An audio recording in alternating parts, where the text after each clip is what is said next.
আসসালামু আলাইকুম বন্ধুরা। আজকে একটি ছোট মাছের রেসিপি নিয়ে চলে এসেছি। চলুন রেসিপিটা দেখা যাক। ছোট মাছগুলো ভালো করে ধুয়ে নিয়েছি, দেখুন সুন্দর করে পরিষ্কার করে নিয়েছি। এখানে আলু, পেঁয়াজ আর টমেটো কেটে নিয়েছি, কেটে ধুয়ে রেখেছি। আলু 2টা, পেঁয়াজ কুচি, টমেটো 1টা নিয়ে চলুন এবার কড়াইতে প্রথমে তেল ঢেলে দিলাম, তারপরে পেঁয়াজগুলো দিয়ে দিলাম,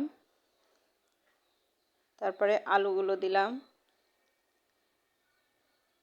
টমেটোগুলো দিয়ে দিলাম,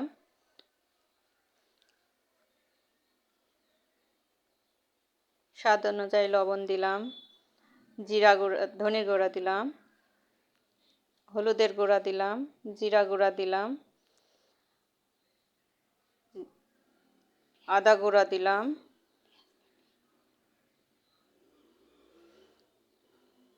কাঁচামরিচ চিড়ে দিয়েছি কয়টা, পেঁয়াজ বাটা দিলাম 1 চামচ, রসুন বাটা দিলাম 1/2 চামচ, দিয়ে তারপরে হাত দিয়ে ভালো করে কষলিয়ে মেখে নিলাম। যত ভালো মাখা যাবে তত ভালো হবে। তারপরে মাছগুলো ঢেলে দিয়ে আলতোভাবে মেখে হালকা করে পানি দিব। পানি বেশি দেওয়া লাগবে না। তারপরে ঢেকে দিব।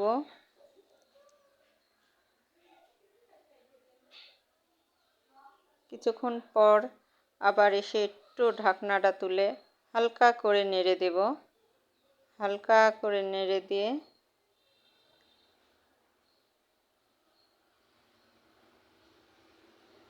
হালকাভাবে নেড়ে দেব, বেশি নাড়বো না, হালকাভাবে নাড়বো। দেখুন রেসিপিটি হয়ে গেছে। আমি ঝোল রাখবো না, সেজন্য ওপরে এগুলো ঝোল না, শুধু তেল দেখা যাচ্ছে। ছোটো মাছটি একটু তেল বেশি দেওয়া লাগে বলে এগুলো তেলটাই ভেসে উঠেছে। দেখুন মাছটা কত সুন্দরভাবে হয়ে গেছে। আমি এরপরে মাছটা ঢেলে নেব। সুন্দরভাবে হয়ে গেছে, মাছটা ঢেলে নেব। দেখুন কত সুন্দর হয়েছে রান্নাটা, আর দেখেই বোঝা যাচ্ছে যে রান্নাটা অনেক সুন্দর হয়েছে। যাদের ছোট মাছ পছন্দ না তারাও ইনশাল্লাহ এইভাবে রান্না করলে তারাও অনেক পছন্দ করবে। তাদেরও নিমিষেই 1 প্লেট ভাত খাওয়া হয়ে যাবে এই ছোট মাছের তরকারি দিয়ে। আপনারা রেসিপিটি একবার হলেও ট্রাই করে দেখুন।